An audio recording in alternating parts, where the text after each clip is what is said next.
Aujourd'hui, nous sommes retrouvés dans le bureau du maire parce que nous avons appris qu'il a été nouvellement élu. Et on a sollicité une audience pour venir nous présenter le bureau communal d'Alada. Ce bureau est chargé de lutter contre le désordre qui se retrouve au niveau du Vaudou, Ébébi et Oro dans la commune d'Alada. Nous nous battons pour qu'il y ait de l'ordre, pour que cette divinité plutôt, ait de respect. Parce que certains prennent ça comme un lieu d'amusement. Alors que c'est pour des familles, leur divinité qu'ils respectent, qui les enterrent. Donc, le maire, monsieur Naguenon Thalys, nous a bien reçus. Et nous a dit qu'il fait partie de notre équipe. Parce que sa mère est Yoruba. Donc, nous avons vu que notre association est bienvenue dans la mairie d'Alada pour la deuxième fois. Nous, l'ensemble de l'équipe, du communal jusqu'au département, nous remercie beaucoup pour l'accueil. Et nous demandons longue vie pour lui à la tête de la mairie.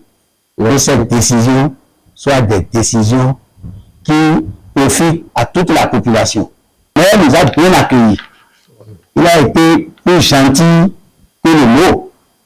Parce qu'on va chez certains, ils font 2 minutes, 3 minutes, et on dit, bon, quand après présentation, c'est fini.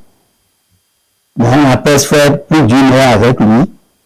Et c'est dans l'amitié, comme si on se connaissait avant de venir. Il nous a montré sa gentillesse. Et il nous a promis qu'il va nous aider à faire rayonner notre association dans la commune. Nous le remercions beaucoup pour tout ce qu'il nous a prodigué comme conseil. Nous promettons à mettre de l'ordre. Il n'entendra pas du désordre quelque part. Parce que déjà, l'association est en train de balayer là où il a les ordures avant qu'il n'arrive. Donc, on va intensifier cette activité pour que lui-même, il sache que ceux qui sont ici là ne sont pas de n'importe qui dans le domaine.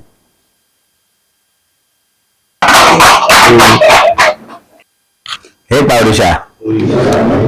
Hey Paulisha. Hey Paulisha. Gbogbo ọmọ yóò máa tó olówó hey Paoro. Hey Paoro. Kódà ẹsẹ̀ o.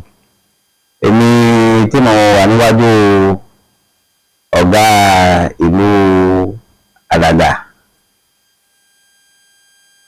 tó ń pè ní tó jẹ́ tí àwọn àwátàjẹ́ àwọn ọmọ ìlú adìbò fún lágbé ìyàwó onímọ̀ lọ ṣe tó joyè tó jẹ́ aṣíwájú ti Alada ní kọ̀mí Alada. Èmi fún àtẹ̀mí tí mo wá gbé èmi ló ń pè ní ọba kábíyèsí Odúngbòbí Ọ̀gbánlàló Adétutù tí mo kó ní ìlú tó ń pè ní Ìjẹ̀ṣà Ọ̀gbẹ̀mẹ̀. Ǹjẹ́ mo wá mo ní kí n súre fún mẹ́wàá ni pé oyè náà tó jẹ wọ́n ti jẹ́ ìgbà náà ti pẹ́ ó ń dọ́gbọ́n yẹn ó sáré yìí sẹ́yìn ti pẹ́ àwọn olómọ̀ náà ti ṣe ní wàá fún ṣe ní wàá joyè ìgbà yìí sí ẹ̀mí ẹ̀ gbù bẹ́ẹ̀ bí òkun kò ní lọ tó ẹ̀ gbọ́ abúlé náà o kò ní sọ̀rọ̀ fún àwọn tó yí kan wọn kíkẹ́ kágbégbá ní àwọn kan tó òun ṣàwò ohun tó bá wí ohun táyé fọ́ gbọ́dọ̀ gbọ́ngbọ́ ohun táyé fọ́ gbàlọ̀ gbà sì máa ń gbà àṣẹ tàkì tó bá sì pàfin ìlẹ̀ ilẹ̀ gbọ́dọ̀ gbọ́ ohun tó bá sọ fún gbogbo ọmọ ìlú Alada wọn gbọ́dọ̀ gbọ́ ni ohun tó bá sì tẹ́wọ́rọ̀ ìjọba tààràn lágbára wọn lágbára rẹ̀ tó fẹ́ tí wọ́n joyè tí tàwọn bá tẹ̀ lọ ní tó fẹ́ joyè nígbà yóò pàṣẹ ní tó bá sọ wípé ẹ ṣe fún mi ní ìlú àlàdà gbogbo pàṣẹ àwọn onímọ̀ rẹ̀ náà gbẹ ẹ̀yìn nínú tó ìlú àlàdà ṣe lórúkọ ẹ̀.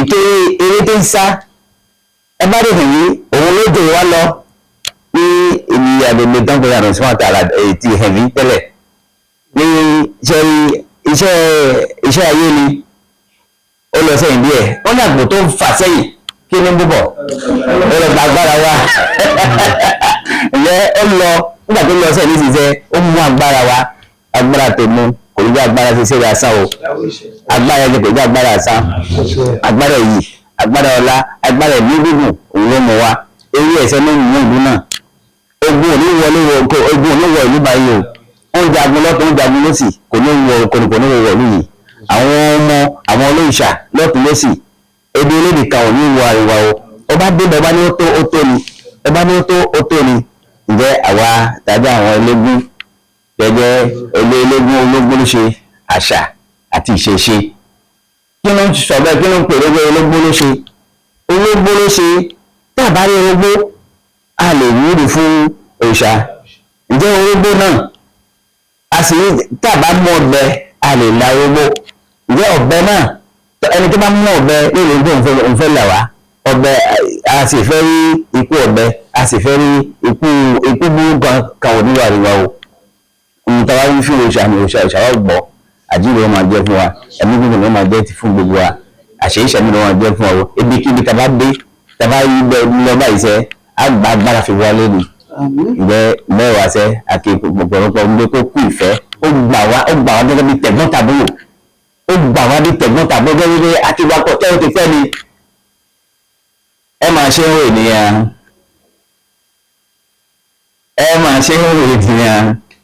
ènìyàn lọ́dún lọ́pọ̀ ẹ ṣe ohun ẹ rántí ọjọ́ o ẹ máa ṣe ohun ènìyàn.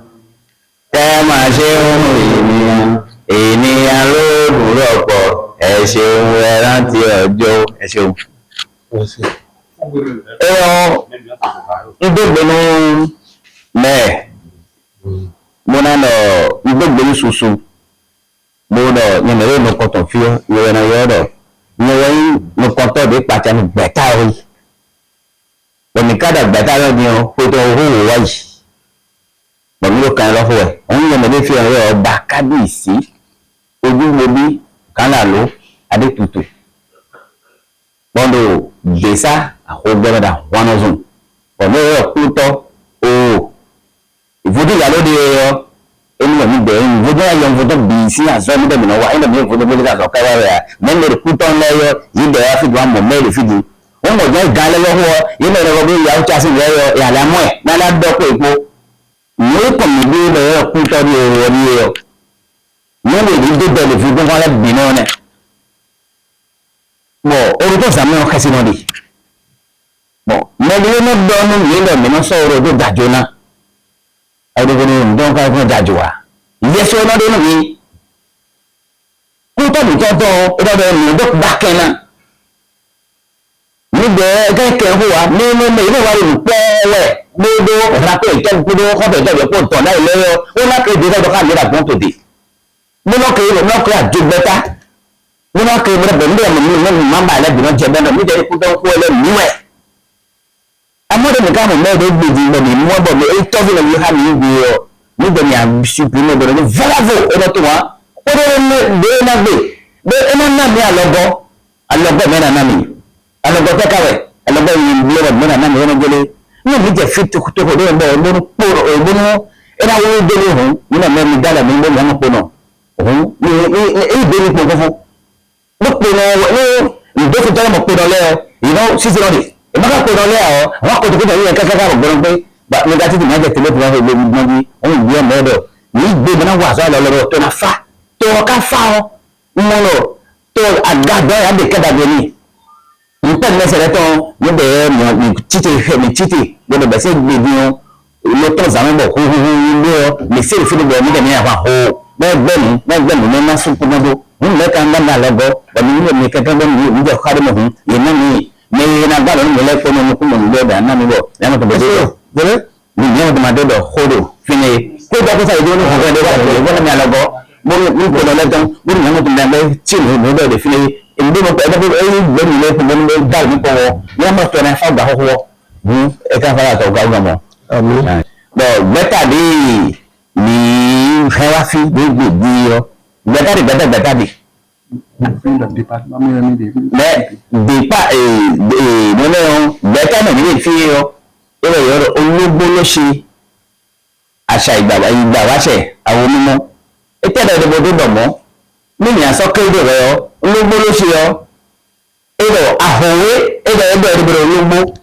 wọ́n àhòwé mẹ́fọ́ ọ́ báyìí àhòwé ẹ̀nu kọ́tọ̀ ìkírọ̀ mẹ́kọ́rọ́ tó tàbí ọ̀fùdù lọ́nà yìí wọ́n mú dàgàrà àhòwé mẹ́fọ́ ní mọ́sẹ̀ ìfọ́dún ní sísè gbé ní nìyà níbẹ̀ níbi kápẹ́rẹ́ bí àhòwé ọ́ ẹ̀ máa fẹ́ mẹ́fọ́ náà sì á divisé ní lọ́nà jìbìyàn lọ ní àzàdù ní àyè jìfì nìkan lọ jìbìsàn fana bí ọ̀mí nìyà ni àwọn kò dáka fana bí ọ̀hún nìyà wọ́n yóò rẹ̀ gbogbo ológbó ló ṣe ọ ní ká bí wọ́n yẹn fi pẹ́ẹ́pẹ́ di ọ ẹlẹ́wọ̀n tó pàtó náà mu nínú ayélujára yìí ní tòwọ́dọ̀ pọ́sí kan hó ní ẹ̀mí bíi wọ́n department tó bá yà àti wọ́n sọ ìyẹn lẹ́fẹ̀ẹ́ àṣàdó ní nǹkan tó ń lò tó jẹ́ ká òfin bọ̀nà àbẹ́tò tó rí àbúrò bá máa gbé ilé fún ọ̀dà wọ́dẹ̀ kan tó wọ́n lè sọ́bọ̀ ńlò dáná tó tẹ́ lò fi ọ ní. Ebe ìwé mọ́lẹ̀ bí pápátá níbi ìwé níbi ọdún àwọn ènìyàn fún àtẹ́tẹ́ tó kọ̀mí ọmọ gbogbo ẹ̀ka sì jíjọ àwọn ìdájọ́ sí bó wà lọ́tọ̀ ìkọ̀gbọ́n bọ̀mí bẹ̀rẹ̀ sí ìkọ̀gbọ́n ló fẹ̀yà fi bọ̀mí náà bí gbàsókè ẹni fún gbogbo kẹ́yìn tó kọ́ bọ̀dé kan fún wẹ̀yà èrè ń tẹ́lá tẹ́lẹ̀ rẹ̀. J'ai aussi aujourd'hui l'association qui s'occupe de la divinité Ebougou. Et j'avais plaisir de la mesure où je suis l'un de leurs. Ma maman, elle est Poubé du Poubé-Toulon. Et vous savez, la divinité qui est presque la seule à Poubé-Toulon. Et je suis l'un de leurs parce que là où je suis aujourd'hui, je suis au Kong à Lagba. Je suis tout juste d'avant à Lagba. Et si on ne le voit pas, il n'y a pas de sortie du village. Donc, ils sont arrivés pour me rencontrer, pour me dire qu'avec eux, il doit avoir la paix. La paix au sein de la divinité, la paix pour tout ce qui est processus. Afin de sortir, il faut une autorisation. Et celui-là qui doit avoir l'autorisation doit nécessairement passer par eux. Avant que cette autorisation ne tombe sur le bureau du maire. Je trouve que c'est une très bonne chose. Et on a beaucoup échangé. Et je crois que la paix fait partie de mes instruments de gestion. Sans la paix, il n'y a pas de développement. Et je les remercie pour la démarche. J'estime que ça ne sera pas la dernière fois que nous allons nous rencontrer. C'est la première fois. Et la prochaine fois, quand nous aurons installé tous les organes de la mairie, j'estime que je vais les appeler encore pour que nous puissions élargir les discussions avec les collaborateurs. Une fois de plus, je les remercie.